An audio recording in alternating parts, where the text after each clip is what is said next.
Bueno, seguimos con el texto de Jacobson. Ya vimos el concepto de función poética, acomodamos ahí un poco el encuadre.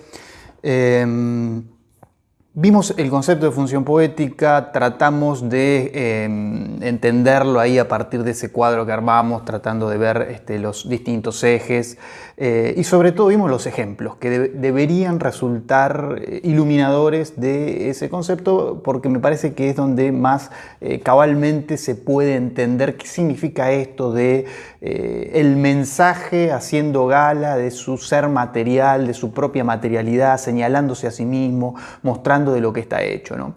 Entonces, vamos a pasar ahí por algunas cuestiones ya un poco más secundarias. Me parece que lo más importante tiene que ver con lo que vimos en el video anterior, pero ahora retomamos algunas otras cuestiones que quizás sirvan para seguir entendiendo esta idea de función poética, que la vamos a seguir pensando conforme aparezcan los textos literarios, conforme podamos ir recortando algunos fragmentos de los cuentos que se vienen sobre peronismo y decir, bueno, acá la idea de función poética de Jacobson la podemos pensar porque, ¿no?, este ordenamiento dentro de la secuencia para producir un efecto más allá a nivel semántico, se está señalando la literatura en tanto texto literario y la lengua en tanto dispositivo que supera la dimensión semántica, supera la mera condición instrumental de establecer una comunicación, ¿no? Hay un plus de significado cuando la lengua explota la función poética, ¿no? Entonces, en la segunda parte del texto, Jacobson continúa con algunos otros ejemplos y a mí me interesa sobre todo pensar esto de que la función poética es inherente a la lengua, es decir, que excede a los procedimientos literarios, y eso lo vemos en los ejemplos que utiliza Jacobson, ¿no? Porque él trabaja con anuncios, con leyes mnemotécnicas, con tratados científicos, encuentra la función poética dentro de los tratados científicos. Siempre está esta cuestión de el principio de equivalencia, que es propio del eje de la selección, pasa a operar al eje de la combinación, de manera que dentro de la cadena se producen estos juegos de sentido. Bueno, eso aparece en textos no literarios. Por supuesto que la literatura hace especial uso de esta función, aunque también van a aparecer otras funciones. Eso lo vamos a ver más adelante. De la página 44 a la 49, ese gran fragmento de texto, Jacobson ahí analiza cuestiones referidas a los distintos metros y las formas del verso desde aspectos súper técnicos. Y nosotros no nos vamos a meter con eso. Sí es importante entender que el metro tiene que ver con la secuencia temporal, ¿verdad? Es decir, esto que veíamos de Innocent Bystander tiene que ver con esa acentuación que se va acomodando dentro de una secuencia. Entonces el metro se relaciona con la idea de función poética. Y la rima, este es otro elemento que es propio de la literatura y que sí Jacobson analiza en la segunda parte del texto, ¿no? La rima como la repetición regular de fonemas. Dice Jacobson, no solo responde a una cuestión de sonido, sino que incluye también una relación semántica, ¿no? Es decir, un poco en la línea de Levertov, ahora vamos a ver esta idea de que lo formal significa, ¿no? Entonces, dos palabras que riman están cerca en términos sonoros y por lo tanto están cerca en algún punto en el nivel del sentido, ¿no? Ahora, más allá de eso, digo, la rima es importante entender que contiene en sí la idea de función poética en el sentido de que aquello que podrías decir de otra manera, decidís decirlo con determinada música. Y para producir esa música lo que tenés que hacer justamente es este ordenamiento dentro de la secuencia, elegir las palabras en función de que esa música se active. Es decir, la rima es ejemplo de cómo aquella selección en el orden de la secuencia que tiene una función rítmica y por lo tanto una función expresiva corresponde con la función poética del lenguaje, ¿no?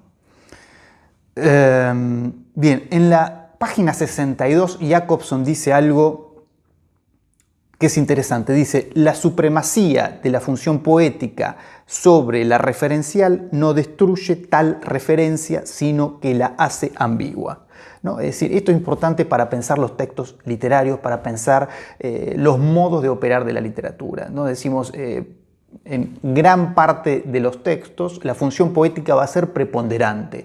Ahora, eso no significa que todas las otras funciones desaparezcan. Entonces, es importante para pensar ese movimiento entre lo inmanente y lo exterior al texto. Es decir, la función referencial no se diluye por completo esto lo vamos a ver en los textos sobre peronismo, porque vamos a ver que son textos que explotan la función poética, pero al mismo tiempo están señalando ese afuera del texto. Este párrafo de esta oración de Jacobson, la supremacía de la función poética sobre la referencial no destruye tal referencia, sino que la hace ambigua, está en el corazón de la unidad 2, ¿no? Vamos a ver textos literarios que cuentan a su manera los procesos históricos y políticos. No destruyen esa referencia, por supuesto la pasan por el filtro de la literaturidad, ¿no? dirá Jacobson, de la Literaturnost. Ahora bien, con respecto a la rima, que es lo que estamos viendo en este apartado, para resumir, es destacar la importancia del nexo sonido-contenido para la construcción poética, es decir, para aquella selección de palabras que están en función de construir la secuencia, ¿no? Es decir, esto significa prestarle atención a qué suenan las palabras, qué cosa dibujan su sonoridad, qué cosa están evocando más allá del significado, ¿no? Esto es relevante para el análisis, esto es relevante, y ya lo veíamos con Levertov, ¿no? Levertov también recortaba estos elementos como importantes, es decir, hay que poner la lupa no solo en lo que dice el poema, sino en cómo lo dice. En la página 66 dice: la textura sonora de un verso, de una estrofa o de un poema actúa como una subcorriente de significado, ¿no? Y otra vez se nos debería activar Levertov, ¿no? Van en la misma línea en algún sentido, y aparece este ejemplo de Mallarmé, ¿no? Que recupera en lengua francesa las palabras noche y día, y dice que en el idioma francés estos términos aparecen invertidos, en tanto día tiene un timbre oscuro, noche tiene un timbre claro, y más allá de estar de acuerdo o no, me parece lo interesante es pensar esta conciencia del nivel morfológico del sentido, ¿no? Tanto en Mallarmé como en Jacobson como en Levertov, ¿no? Hay algo en términos de cómo están compuestas las palabras que afectan al sentido, ¿no? Dice Jacobson, recuperando a Mallarmé, dice: en las palabras francesas jour, día, y nuit, noche, la distribución de vocales agudas y graves aparece invertida, de forma que Mallarmé en su divagación acusa a su lengua materna de una engañosa perversidad al asignarle al día un timbre oscuro y a la noche uno claro, ¿no? Hay una conciencia, decía yo, del nivel morfológico del sentido. En Mallarmé, en Jacobson, en Levertov. Dice en la página 74, dice: la poesía no consiste en añadir al discurso adornos retóricos, es una revaluación total de él y de todos sus componentes, sean los que fueren, ¿no? Se trata en estas operaciones que explotan la función poética, que reacomodan la secuencia en función de relaciones que van más allá de la proximidad, que van más allá de las relaciones lógicas. Se trata de volver a pensar el lenguaje, ¿no? Y en este sentido ahí podríamos hacer el vínculo con el video que sigue, con el texto que viene, con el arte como artificio de Shklovsky. Se trata de volver a pensar el sistema de la lengua para hacer un uso original de las palabras, ¿no? Es decir, lo que está en el centro de la ostrañene rusa, ese concepto que vamos a ver en el video siguiente.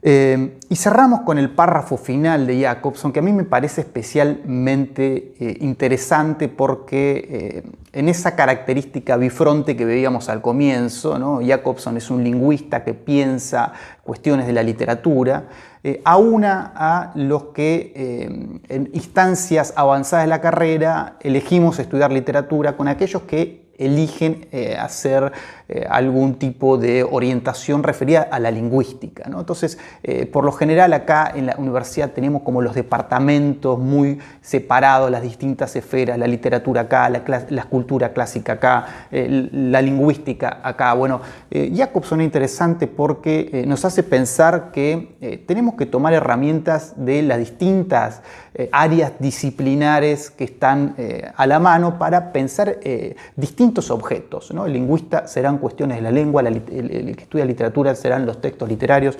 Dice: un lingüista ciego a los problemas de la función poética del lenguaje y un erudito de la literatura indiferente a los problemas que plantea la lengua y que no esté al corriente de los métodos lingüísticos son igualmente un caso de flagrante anacronismo, ¿no?